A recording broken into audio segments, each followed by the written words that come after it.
The fire's warm, but the woods never rest. You've found your way beyond the pines. The road wound through old mining country, all narrow turns and tree lines so thick they felt like walls. The sun kept cutting in and out of the windshield, and every time it did, I caught a glimpse of Mia's reflection beside me. She looked tired but peaceful, tapping her thumb against her knee in rhythm with the music.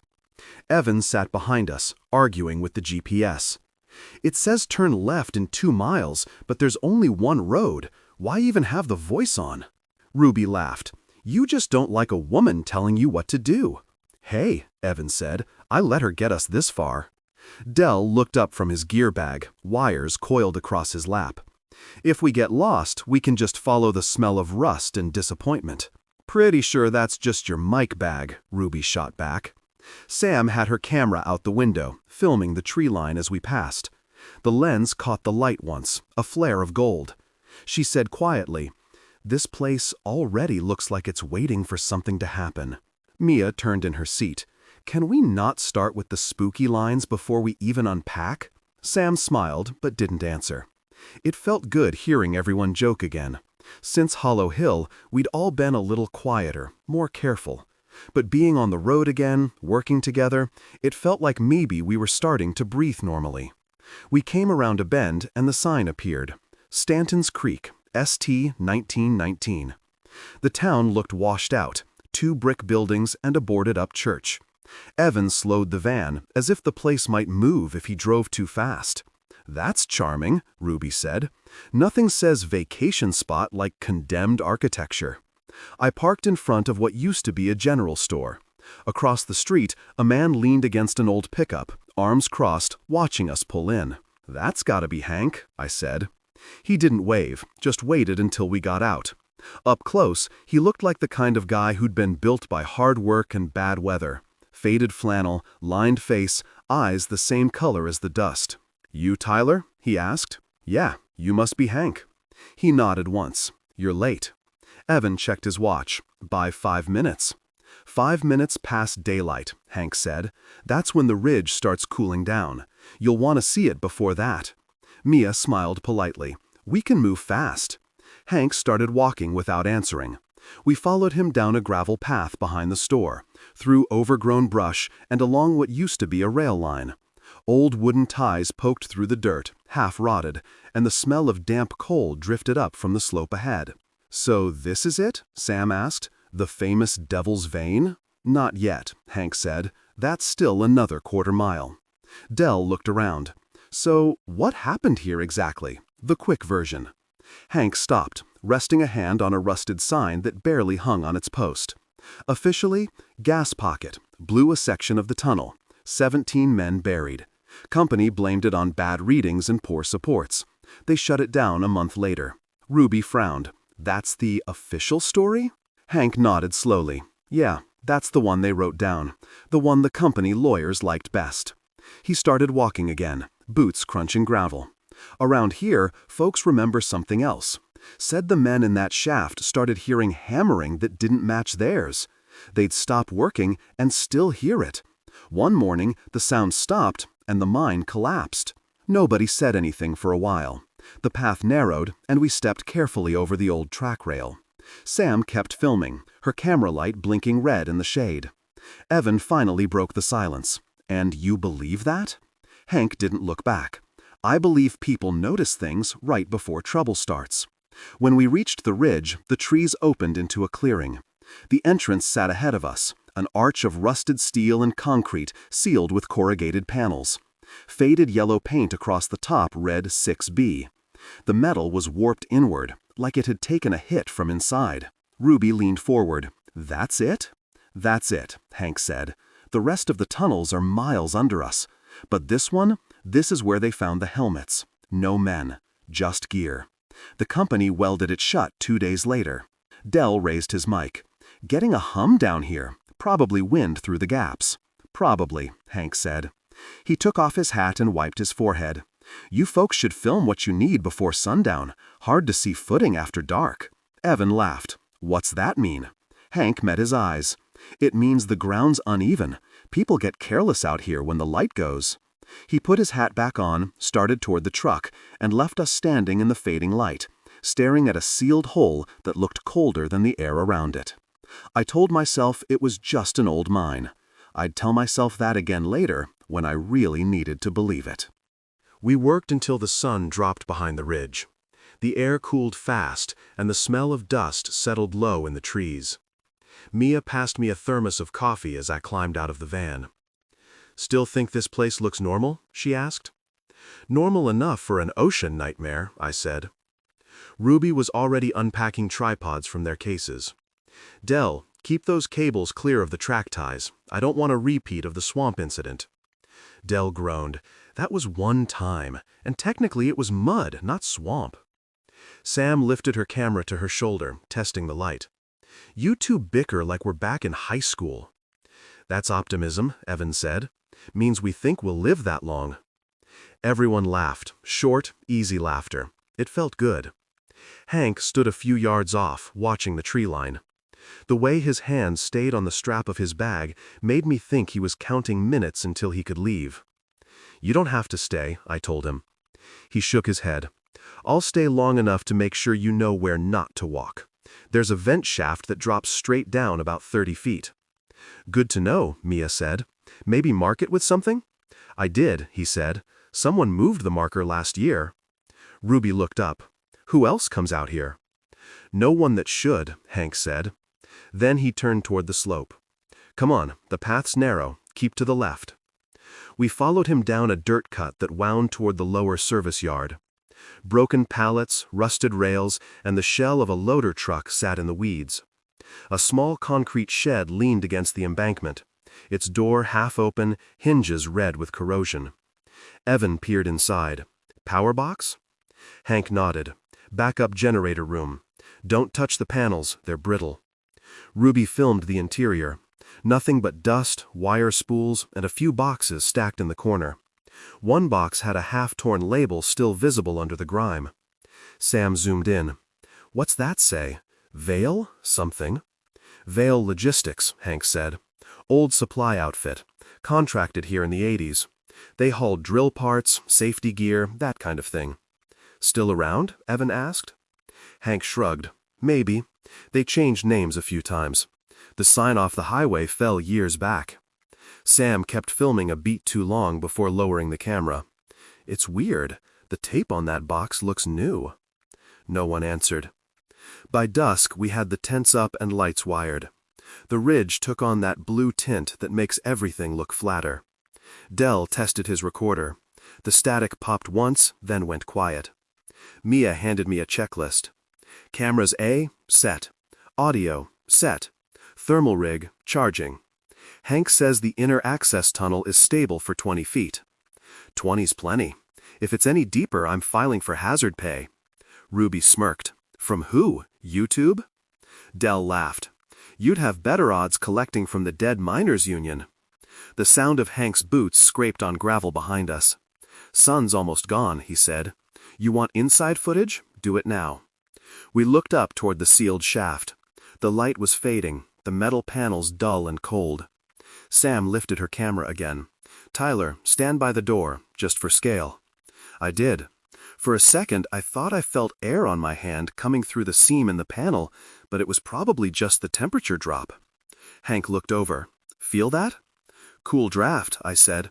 "Probably pressure from the lower tunnels." He nodded, but didn't look convinced. "Pressure, sure. Let's get you wrapped up before it gets dark."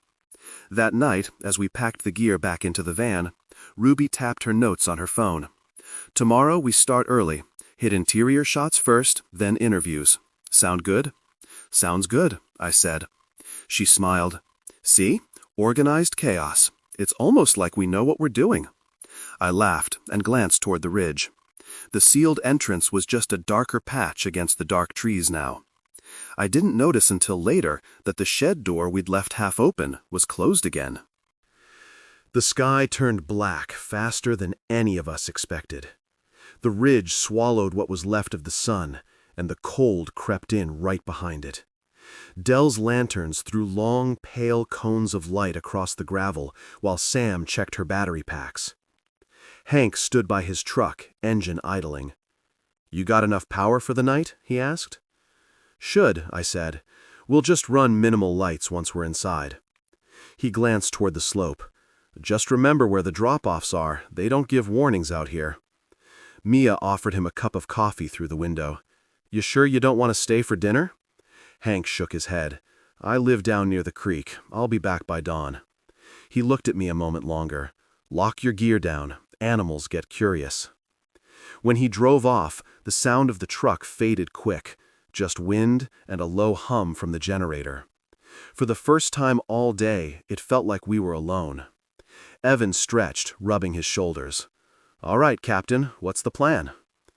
"Get a few interior shots while we've got charge," I said. "Then call it." Ruby clipped a light to her camera. "We're really doing this at night?" Sam smiled faintly. "Technically, it's still dusk." Dell groaned. "That's exactly what people say right before things go wrong." We followed the taped path Hank had marked earlier. The beam from my flashlight bounced off the steel panels sealing the main shaft. Just to the right of them, a narrow service tunnel yawned, a smaller entrance supported by timber frames that looked older than the town itself. Mia knelt by the threshold. "You sure this is stable?" "Only one way to find out," Evan said, grinning, and stepped in first. The air changed instantly, colder, denser. Dust floated through the light beams like tiny flakes. Every sound seemed closer, as if the walls wanted to keep them. Ruby filmed the passage, while I read Hank's warning marks scratched into the concrete. Arrows, measurements, initials of men long gone. "Looks fine," I said. "Define fine," muttered behind me. We advanced maybe 20 feet before the tunnel turned left into a larger chamber. A metal crate sat against the far wall, half buried in gravel. The stenciled paint was nearly gone, but under the rust I could still make out the letters VL05. "Vale Logistics again," Sam said quietly. Evan pried the latch with a screwdriver. Inside were paper masks, empty reels, and a small metal tag stamped "Property of Vale Logistics Operations Division." Ruby tilted her camera for a close-up. "Feels more like storage than mining gear." Mia frowned. "Why would a logistics company have an operations division inside a mine?" Nobody answered. The ceiling groaned softly, a trickle of dust falling through the light. Dell swore and backed toward the entrance. "That's enough for me." We hauled the crate out to examine it under the open sky. The tag caught the lantern light, edges worn, but the letters still clean. Ruby tapped the side with her pen. "Tomorrow, I want a full inventory of whatever's down there. If there's more of this stuff, we're documenting all of it." Evan yawned. "You can document it in the morning. I'm freezing." We locked the gear in the van and killed the generator. The ridge went dark except for one lantern near the tents. Sam lingered by the tunnel a few seconds longer, her camera still recording. When she joined us, she looked uneasy. "What is it?" I asked. "Nothing," she said, glancing back toward the slope. "I thought I saw a light flicker inside, but it's probably just reflection." We all looked. Nothing moved. Mia zipped her jacket and said softly, "Let's just get some sleep." That night, the wind pushed through the valley steady and low. Once or twice, I thought I heard metal shifting, but it was hard to tell over the canvas walls. Somewhere past midnight, Sam's camera light blinked once from inside her tent, like it had powered on for half a second, then died again. Morning came gray and thin. The ridge was wrapped in fog, and everything felt damp. The tents, the air, even the coffee. Dell was already complaining about his back before I unzipped the flap. Ruby was crouched over her laptop, scrubbing through last night's footage. "So, fun fact," she said, yawning. "At 2:17 a.m., your boy Evan sat up, looked straight at the camera, and went back to sleep. Creepiest thing I've ever seen."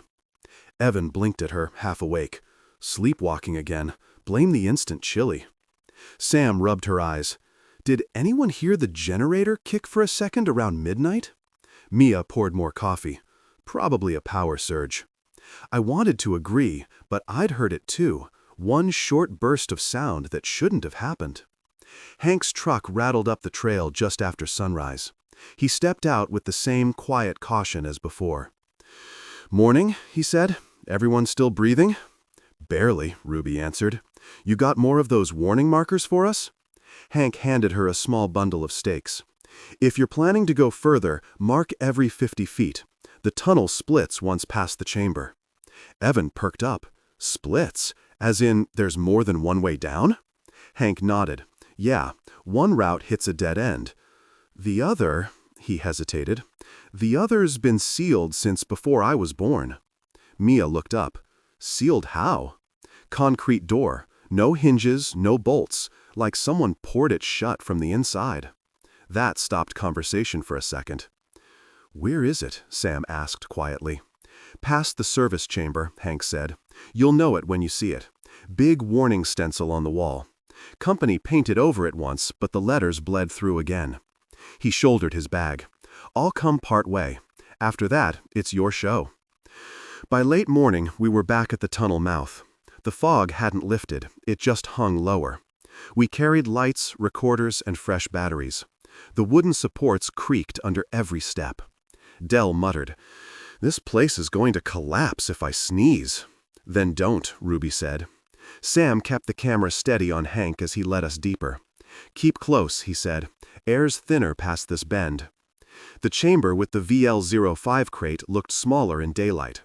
Dust had settled on the floor again, erasing our footprints from the night before. Evan pointed his flashlight toward the far wall. "Is that the split?" Hank nodded.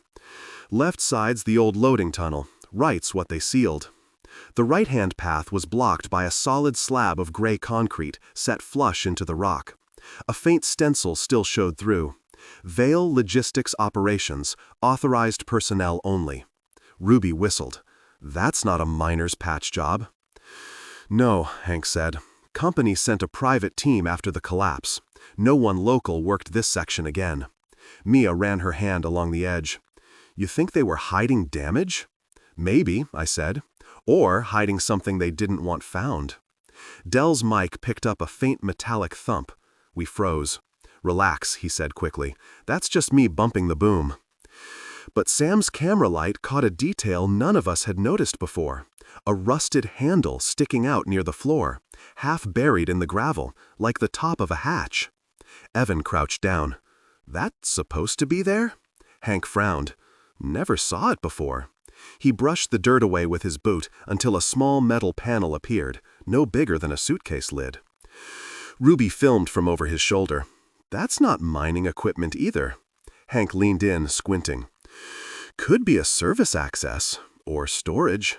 "Storage for what?" Mia asked. He didn't answer. We decided to stop there. The air was stale enough that breathing felt heavy. Hank turned back toward daylight first, motioning for us to follow. When we reached the surface, Ruby exhaled hard. "So, tomorrow we dig that hatch out, right?" Hank shook his head. "If you're smart, you'll log it and leave it." Evan smirked. "And if we're not smart?" "Then make sure your batteries stay charged," Hank said. "You don't want to be down there in the dark." He started back toward his truck. Sam lowered her camera and whispered, "Did you notice that concrete door? No sign of cracks, but the paint was newer in one spot, like someone patched over something recently." Mia looked at me. "Still think it's just an old mine?" I didn't answer. The tag from the crate was still in my pocket, cold against my hand. The next morning, the fog was thicker.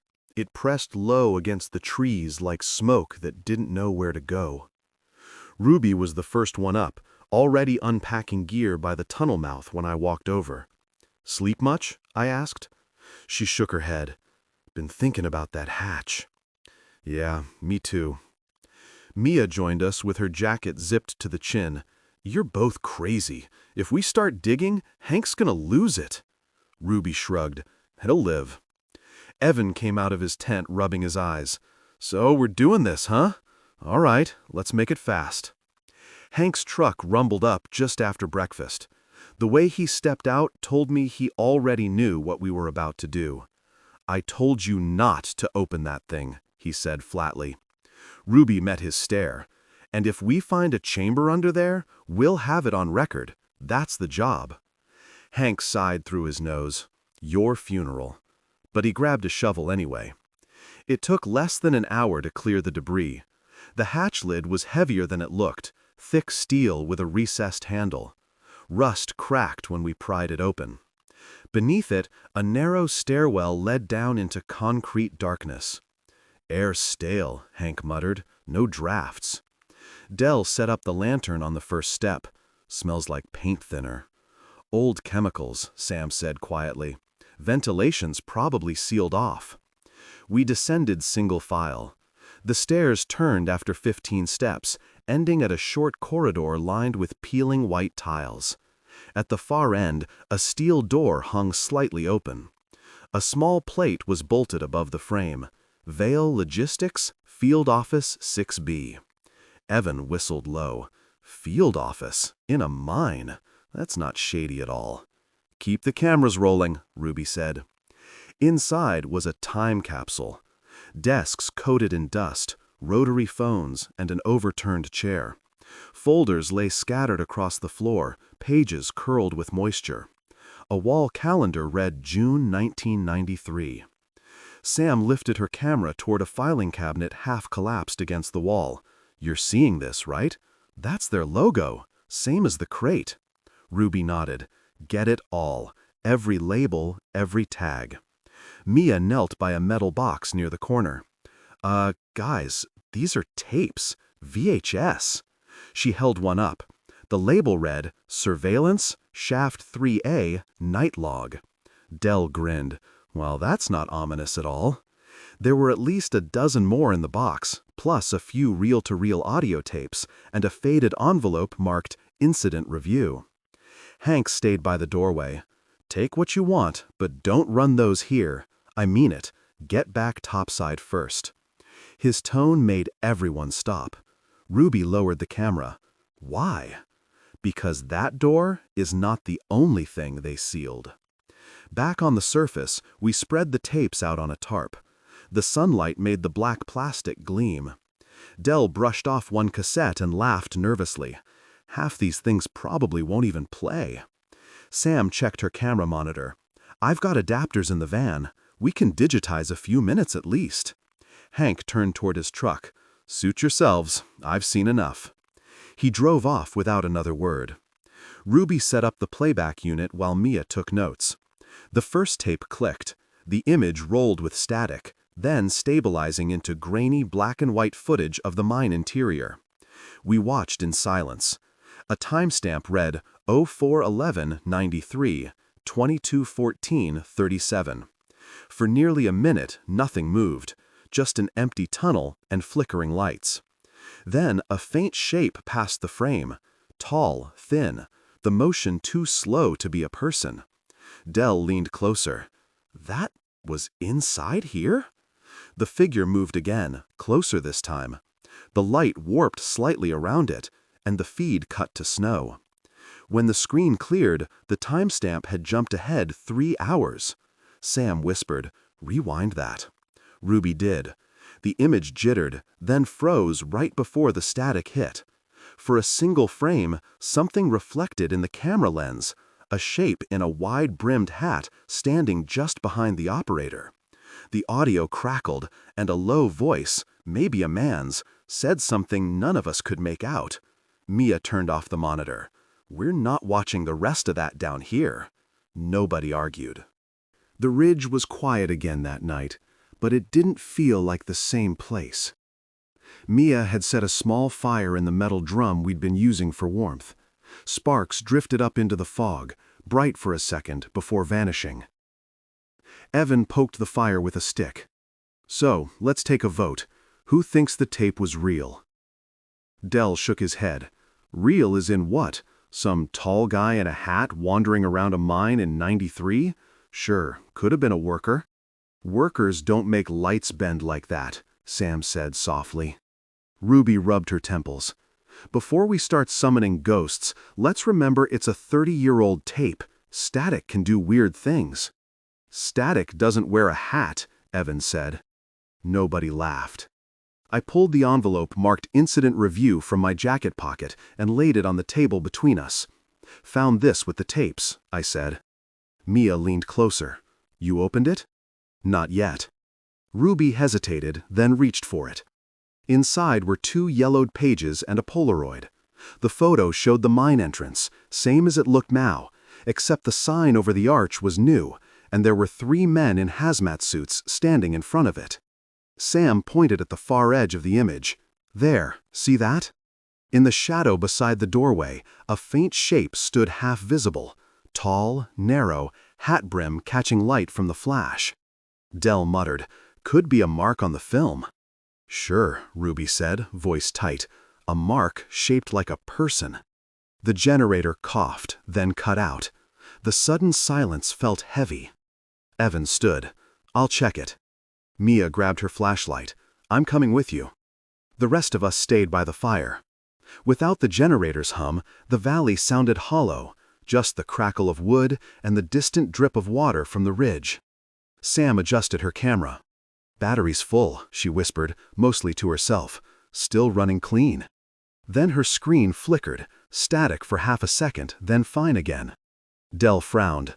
That's not great. Before I could answer, a faint metallic clang echoed from the tunnel, like something dropping against steel. Ruby looked up sharply. Animals? Could be, I said, but even I didn't believe it. Evan's voice came from near the van. Generator's fine, just tripped. Mia called back. Then why did it trip? No answer. We waited. The fire crackled louder than it should have. A few seconds later, both of them reappeared, walking fast. Evan looked pale. Someone was down by the shed, he said. Thought it was Hank, but he didn't answer when I called. Then he just wasn't there. Mia nodded, jaw tight. I saw movement. Could have been the fog, but... Ruby cut her off. We're not splitting up again tonight. No more tunnels, no more wandering. We wait for daylight. Everyone agreed without argument. After we turned in, I lay awake listening to the wind scrape across the tents. Every now and then, the metal hatch down the slope clicked once, like it was settling. Or like someone was testing it from below. Morning hit like a hangover. Nobody said much while we broke down the tents. The fog hadn't lifted, just thinned enough to make everything look washed out. Ruby was the first to notice. Hey, was anyone filming after we went to bed? We turned. Her camera sat on the table, still on, red light blinking. Dell frowned. I turned that off. I remember hitting stop. Sam checked the playback. The footage started with the fire burning low, empty chairs around it, and faint wind noise. Then, around 3 in the morning, something moved past the edge of the light, just a blur of dark fabric. The focus jumped, and the fire popped, throwing sparks across the lens. For a single frame, there was a reflection in the camera glass, a hat brim, a shoulder, part of a coat. Ruby stopped the playback. That was at our camp. Evan let out a low whistle.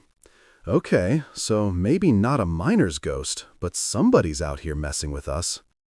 Then why didn't Hank hear anything? Mia asked. He was parked not even a mile down the road. Let's go ask him, Ruby said, already reaching for her coat. We found Hank's truck still by the ridge road, engine cold, keys gone. No sign of him. Dell ran a hand through his hair.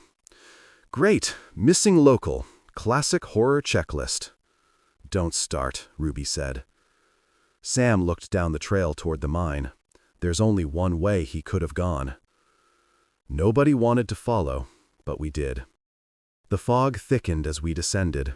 Every step kicked up damp dust that clung to our boots. When we reached the tunnel, the hatch was closed again. None of us had done it. Ruby crouched. It's latched. Could have blown shut, I offered, but even saying it felt weak. Mia ran her light along the frame. No, someone closed it from the inside. The metal was cold to the touch. We pried it open again. The air that came out was heavier this time, stale, chemical, mixed with something sour. Dell coughed. Smells like burnt plastic. Inside, the corridor looked unchanged, except for one thing. The box of VHS tapes we'd left near the stairs was gone. Ruby's voice dropped. "You're kidding me." Sam lifted her camera, hands shaking. "Wait, look at the dust." Footprints, one set, led from the stairwell into the dark corridor toward the veil room. The steps were long, deliberate. Evan muttered, "We're not alone out here." We followed them, slow, careful. The prints stopped just outside the office door. Everything inside was as we left it. Chairs, folders, the calendar on the wall. But the box was back, sitting dead center on the floor, stacked neatly this time. Ruby whispered, "They weren't like that before." Mia nodded. "No, they were scattered." Dell turned on his recorder, more for comfort than evidence. "If this is some setup—" He didn't finish.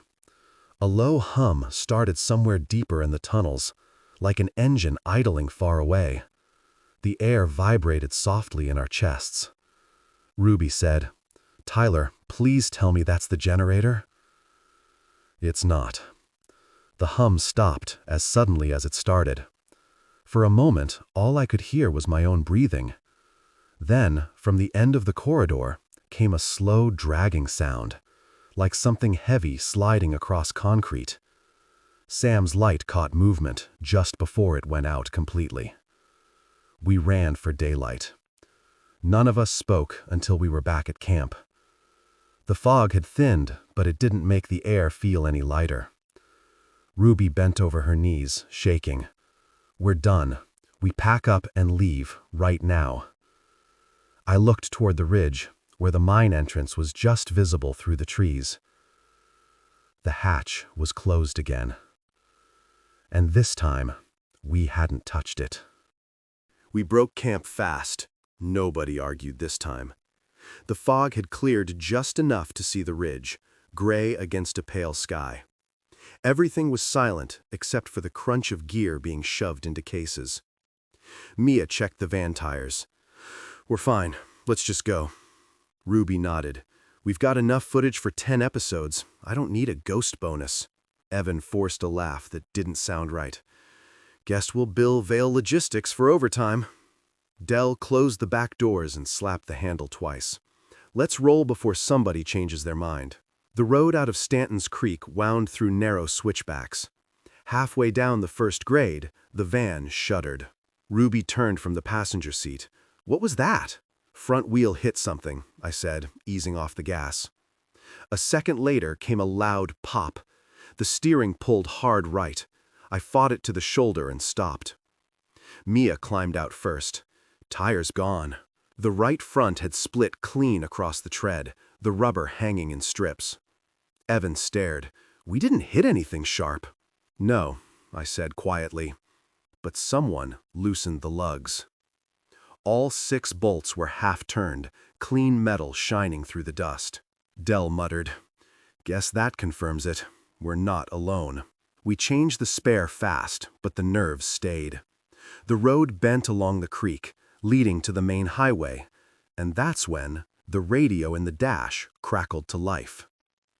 It wasn't on. A burst of static filled the cab, then a voice, distorted, low, like it was playing from underwater. "Field Office 6B. Proceed with containment." Ruby's eyes went wide. "That's on the tape." The speaker hissed again, followed by a faint metallic clang. Same rhythm we'd heard in the tunnel. Mia reached for the knob. "Shut it off." I twisted the dial. The power light went dark, but the sound kept coming. Subject movement. Perimeter breach. Then, silence. Evan whispered, "Tell me that was a coincidence." No one answered. We made it another half-mile before the fog rolled back in, thick this time, dense as smoke. Visibility dropped to nothing. I slowed to a crawl until the outline of Hank's truck appeared on the shoulder ahead. Sam leaned forward. That's the same spot. The driver's door was open. The windshield was fogged from the inside. Ruby whispered, "Please tell me he's in there." I stepped out. The air smelled like hot metal. The driver's seat was empty, keys in the ignition, radio humming softly. The same voice murmured through the static. "Containment failure. Terminate remaining assets." The last word faded into white noise. Mia's voice shook behind me. "Tyler, get back in the van." I did. We drove on in silence until the road curved toward the ridge again. The GPS froze. The map showed our position still marked at Stanton's Creek. Evans slammed the dash. "We've been driving 20 minutes." Dell stared out the window. "Maybe the coordinates never changed." Ruby turned to me. "What does that mean?" "It means," I said, keeping my eyes on the fog, "we're not out yet." The fog followed us all the way back. It didn't thin, just changed direction every time we did. When the sign for Stanton's Creek, ST 1919, came back into view, nobody spoke. Ruby broke the silence first. "We shouldn't have come back." "We didn't have a choice," Mia said. "The GPS won't track, and the road's looping." Evan laughed once, short and dry. "Yeah, real funny how that happens." Dell checked the recorder in his lap. Still picking up the same hum, faint but constant. "From what?" I asked. He looked up at me. "From below." When we reached camp, everything looked the same.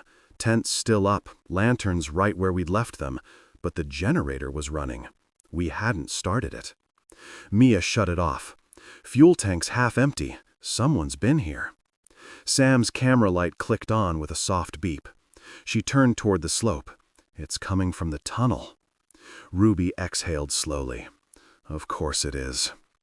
We armed ourselves with whatever passed for tools, flashlights, crowbars, and a single flare. The hatch at the tunnel mouth was unlatched, leaning open an inch. "Anybody hear that?" Evan asked.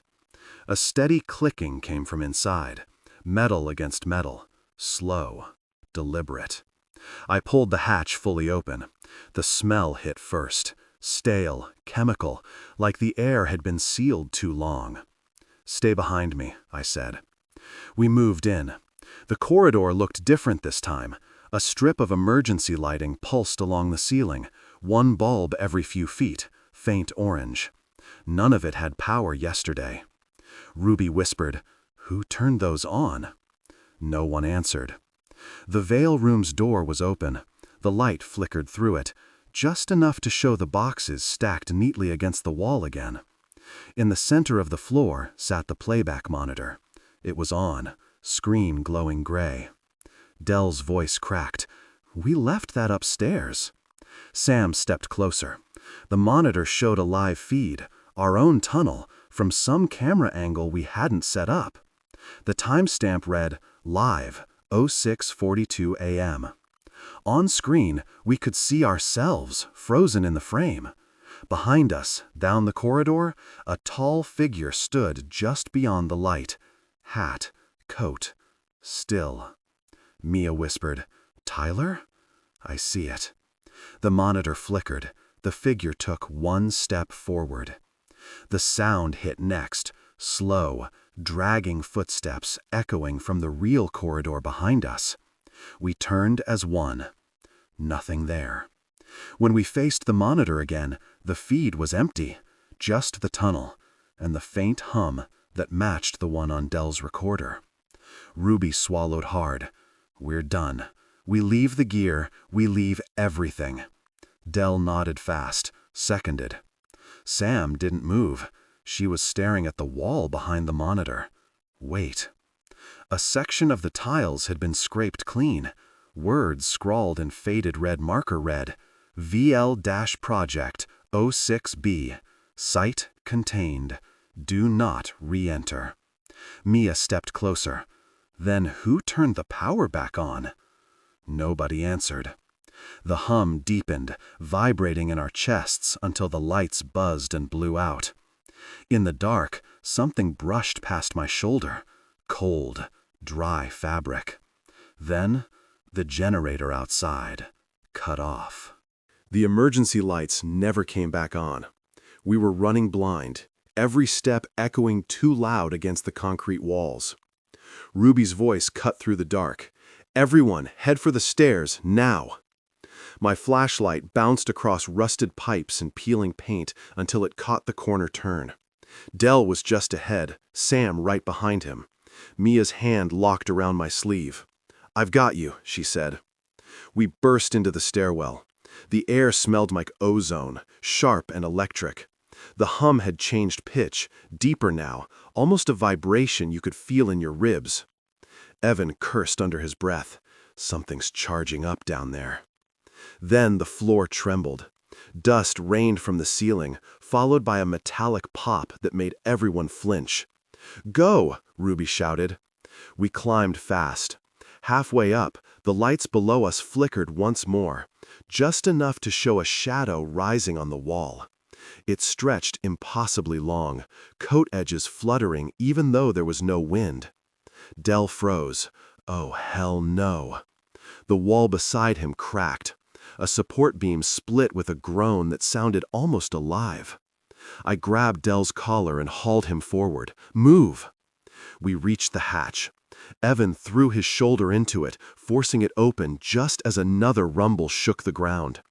Cold morning air rushed in like water breaking a dam.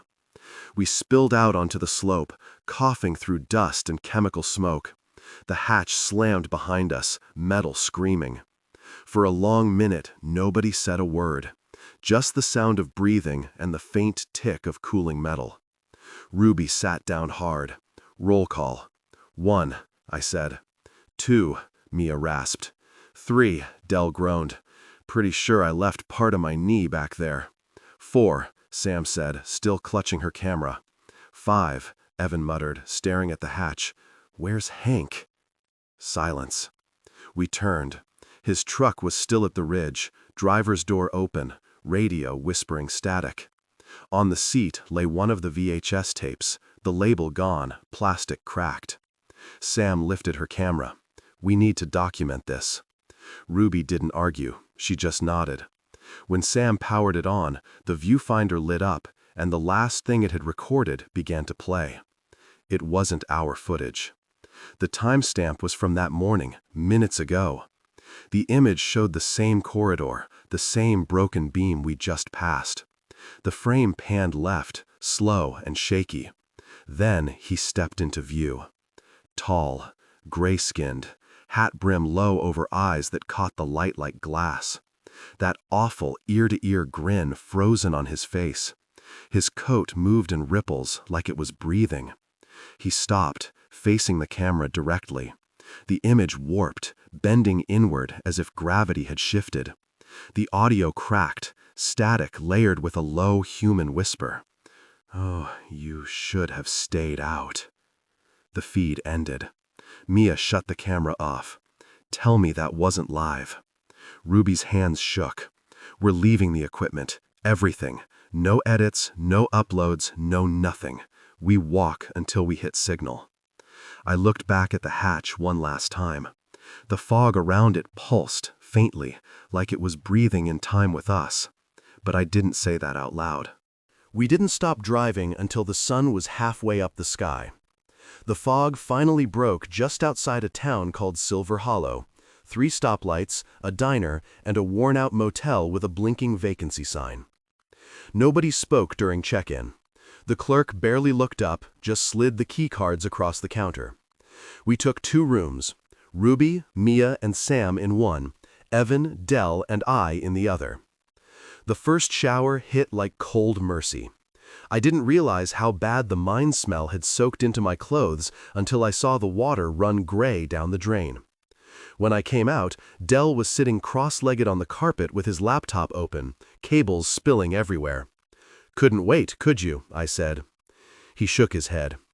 "I need to see it again, just to know it was real." Mia's voice came through the adjoining door. "We're thinking the same thing." We gathered in Ruby's room. Curtains drawn, lights off, only the laptop screen cutting through the dim. Sam connected her camera and hit play. The video opened with our scramble through the tunnel, blurred motion, dust, our own voices yelling over the noise. Then came the hallway shot.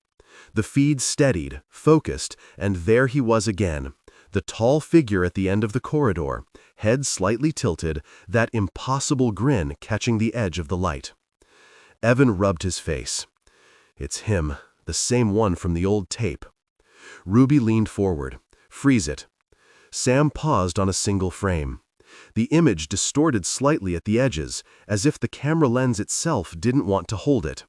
Behind him, faint letters could be seen stenciled on the wall. VL-OPS Unit 04, property of Vale Logistics. Dell frowned. So they were still operating down there, at least in '93. Ruby shook her head.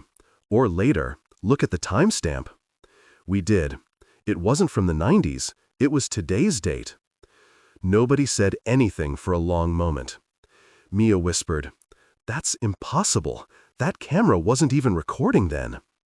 Ruby stared at the frozen frame. Then maybe it wasn't our camera. Dell unplugged the drive. "I'm done. I'm formatting everything. This doesn't go online, not even a still." Evan nodded. "I second that. Some things don't need an audience." Sam closed her laptop. "We'll keep one copy, for reference." Mia looked at her. "For what?" Ruby stood, her expression steady for the first time since the mine. I glanced up. "You think it will?" She nodded slowly. Vale didn't vanish. They just went underground. And whatever we saw down there, that wasn't done with us. Outside, a semi roared past on the highway, rattling the motel windows. I looked back at the laptop bag by the door. The camera's power light blinked once, then went dark. It was just after midnight when my phone buzzed. The screen lit up with a number I didn't recognize. No name, no area code, just a string of zeros. Half asleep, I answered anyway. "Hello?" For a few seconds, all I heard was static. Then a woman's voice, low and urgent. "Tyler?" "Yeah, who is this?" "It's Ruby." Her tone woke me up fast. "Where are you?" She hesitated. "Back in Silver Hollow. I went through the files we pulled off those tapes. There's more." "More what?" "Coordinates. Site markers. One of them stamped VL03A. It's not Minnesota." "Where then?" "West Virginia. An old coal shaft outside a town called Red Valley. Looks like they moved operations there after Stanton's Creek shut down." Something clattered faintly on her end of the call, metal on concrete, like a dropped keychain. "Ruby?" "I'm fine," she said quickly. "Just listen. If I'm not back by tomorrow, don't come looking. Promise me that." "Ruby!" The line crackled. A burst of static swallowed her next words. Then, faintly, through the distortion, came that same voice from the tapes. "Containment breach. Proceed with termination." The call ended. I stared at the screen until it went dark, my reflection ghosting back at me in the glass. Somewhere in the distance, a train horn echoed through the night. But it didn't sound like a train.